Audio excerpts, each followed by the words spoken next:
Hello. तो hello everyone. तो कैसे हैं आप सब? आई होप आप लोग स्वस्थ होंगे, मस्त होंगे, ज़बरदस्त होंगे, जिंदाबाद होंगे। दोस्तों, एक रिक्रूटमेंट निकल के आया हुआ है, जो कि आया है कहाँ से? नॉर्थन कोलफील्ड लिमिटेड की तरफ से, एनसीएल की तरफ से एक बहुत बड़ी वैकेंसी आपको बोला जाए तो निकाला गया है दोस्तों। ठीक है। इसमें खास करके मैकेनिकल और इलेक्ट्रिकल में अगर आप डिप्लोमा भी किए हैं और साथ ही साथ अगर बीटेक भी किए हैं तो दोनों के लिए अलग अलग वैकेंसी निकाले गए हैं दोस्त, जो कि बहुत ही बड़ी वैकेंसी है। नॉर्थर्न कोलफील्ड लिमिटेड में जॉब पाने का दोस्त, बहुत ही ज़बरदस्त मौका इस बार आपको दिया है दोस्त। ठीक है। तो हम लोग बात करेंगे वन बाय वन करके दोस्त, एक मिनट। ठीक है। देखिए इसमें क्या है, नोटिफिकेशन में क्या दिया हुआ है, देखिए पोस्ट ऑफ इसेंशियल क्वालिफिकेशन क्या है, सारा जो मेन मेन पॉइंट है मैं मार्किंग कर दिया हूँ ताकि आपको समझने में कोई प्रॉब्लम ना हो। ठीक है। सारा मार्किंग किया हुआ है। ठीक है। तो पोस्ट और क्वालिफिकेशन हमको देखना है दोस्त। देखिए इसमें जो यहाँ पर नीचे लिखा हुआ है, पोस्ट नेम देखिए क्या है, असिस्टेंट फॉरमैन। ठीक है। जो कि आपको ग्रेड सी का ये जॉब है। ठीक है, ऐसा है, ग्रेड सी का है। और जो आपको इसमें जो क्वालिफिकेशन बोला गया है, क्या मैट्रिक होना चाहिए, साथ ही साथ आपको डिप्लोमा होना चाहिए। ठीक है। डिप्लोमा कौन से ब्रांच में दोस्त? आपका इलेक्ट्रॉनिक्स इंजीनियरिंग में। ठीक है, इलेक्ट्रॉनिक्स में। ठीक है, इलेक्ट्रॉनिक्स में आपका डिप्लोमा होना चाहिए। ठीक है। दूसरा देखिए क्या, असिस्टेंट फॉरमर मैकेनिकल। मैकेनिकल में भी आपको सेम मैकेनिकल का मांगा होगा, सेम मांगा। देखिए आपका अगर आपके पास 3 साल का डिप्लोमा आप किए हुए हैं तो आप एलिजिबल हैं। साथ ही साथ आप मैट्रिक भी, मैट्रिक और इसमें मात्र मात्र मैट्रिक और डिप्लोमा को एलिजिबिलिटी को मानकर ये वैकेंसी निकाला गया है। जिसमें जो आपका पोस्ट देगा, क्या पोस्ट देगा जी? सुपरवाइजरी पोजीशन का ये पोस्ट देगा दोस्त। ठीक है। इसमें नीचे भी सबसे लास्ट में देखिए, असिस्टेंट फॉरमैन इलेक्ट्रिकल। इसमें भी आपका diploma in electrical engineering, diploma in relevant and higher qualification. अगर आपके पास डिग्री भी है तो आप डिग्री भी भर सकते हैं। ठीक है, हायर क्वालिफिकेशन बोल दिया है, डिप्लोमा होना चाहिए। अगर डिप्लोमा नहीं है तो अगर किसी बीटेक भी किए हुए डायरेक्ट 12th के बाद तो भी भर सकते हैं। अदरवाइज अगर आपके पास डिप्लोमा है और 10th है तो आप इस फॉर्म के लिए एलिजिबल है दोस्त। ठीक है, कोई दिक्कत नहीं।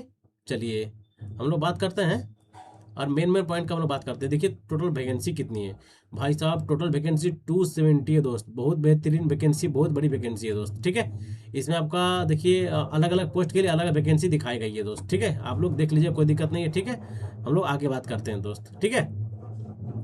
इसमें देखिए, इसमें आपको देखिए आपका क्वालिफिकेशन क्या, इसमें जो ये है आपका टेबल फॉर हायर क्वालिफिकेशन, एक मिनट। इसमें देखिए दोस्त, असिस्टेंट फॉरमैन जो कि इलेक्ट्रॉनिक्स का जो इसमें मांगा हुआ था, इसमें आपका इसेंशियल रिक्वायर्ड आपका डिप्लोमा होना ही होना चाहिए दोस्त। ये 3 साल का इलेक्ट्रॉनिक्स का जो आप डिप्लोमा किए हुए हैं, ये तो होना ही ये तो होना ही चाहिए। साथ ही साथ हायर क्वालिफिकेशन एंड ब्रांच। ठीक है, हायर क्वालिफिकेशन आपके पास है तो आप भर सकते हैं। Not eligible branch of diploma instrumentation control. अच्छा, ये सब, ये जो इसमें ब्रांचेस दिए हुए हैं ये सब एलिजिबल नहीं है दोस्त। इंस्ट्रूमेंटेशन हो गया, इंस्ट्रूमेंटेशन कंट्रोल हो गया, इलेक्ट्रिकल हो गया, instrumentation and control and electronics engineering हो गया।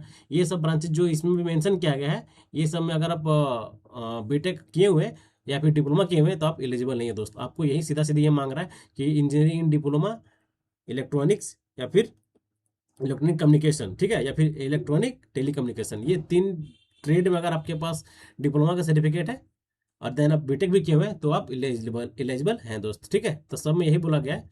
ठीक है। इसमें देखिए जो इसका एलाइड ब्रांचेज है, एलाइड ब्रांचेज इट मीन्स की प्रोडक्शन इंजीनियरिंग हो गया, इंडस्ट्रियल इंजीनियरिंग हो गया, ऑटोमोबाइल इंजीनियरिंग हो गया, थर्मल इंजीनियरिंग हो गया, मैन्युफैक्चरिंग इंजीनियरिंग हो गया। ये सब आपका मैकेनिकल का एलाइड ब्रांचेज है। ठीक है। तो ये सब ब्रांचेज में अगर आप बीटेक किए हुए हैं या फिर डिप्लोमा किए हुए हैं तो फिर आप इस वैकेंसी के लिए एलिजिबल नहीं है दोस्त। इसमें सीधा बोल दिया है, engineering degree in mechanical engineering में आपको होना चाहिए। ठीक है, और साथ ही साथ डिप्लोमा मैकेनिकल होना चाहिए। आप प्रोडक्शन में से किए, इंडस्ट्रियल इंजीनियरिंग से किए, ऑटोमेशन से किए हैं तो आप एलिजिबल नहीं है दोस्त। ठीक है। बस बस उसी तरह भी आपका इलेक्ट्रिकल में भी देखा गया है। ठीक है, अगर पावर सिस्टम है, आपका कंट्रोल सिस्टम है, ये सबसे अगर आप किए हैं, जो भी ये सारे ब्रांच है आपका इलेक्ट्रॉनिक ब्रांचेस का एलाइड ब्रांचेज है दोस्त। ठीक है। इसमें देखिए आपका एज क्या बोलते हैं, एक्स्ट्रा पे लेवल कितना आपका देने वाला है। ठीक है, अच्छे खासा है।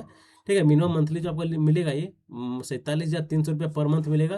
कौन सा पोस्ट के लिए? असिस्टेंट फॉरमैन, असिस्टेंट फॉरमैन के लिए, जो कि आपका अच्छे ग्रेड सी का पोस्ट दे रहा है आपका। बेसिक पे इसका 47,000 है।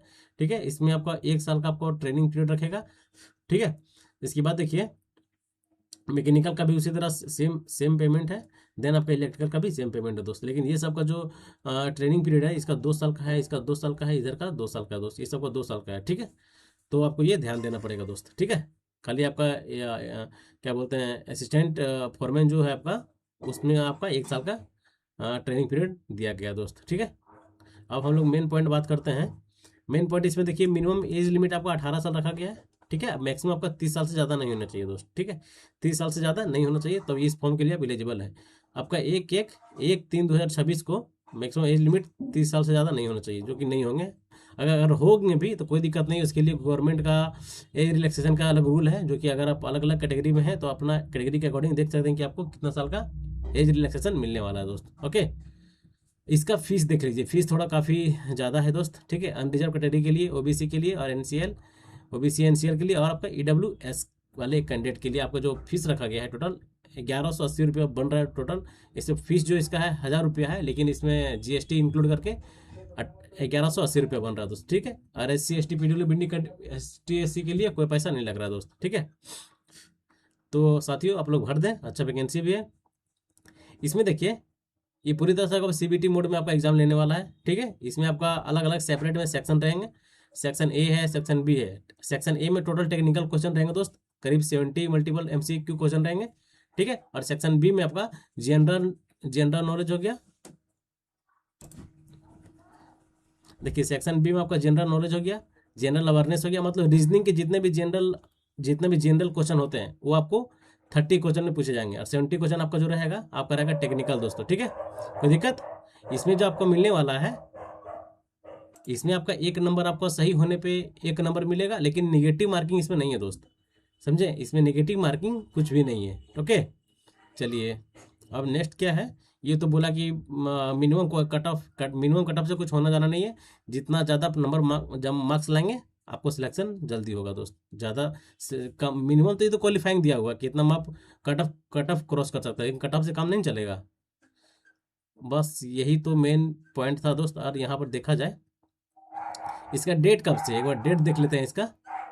डेट इसका देखिए कब है, 11 तारीख से ये अप्लाई हो रहा है दोस्त, 11/2 से, ठीक है। 11/2 से अप्लाई हो रहा है। देन आपका इसका लास्ट डेट है 5/3/2026 का इसका लास्ट डेट है दोस्त, ठीक है। और ऐसे इसका CBT इसका एग्ज़ाम कब होगा, इसका रिजल्ट कब डिक्लेयर होगा, सारा ये आपको ऑफिशियल वेबसाइट पे पता कर दिया जाएगा दोस्तों, ठीक है। मिलते हैं नेक्स्ट वीडियो में। जय हिंद, जय भारत, नमस्कार और थैंक यू।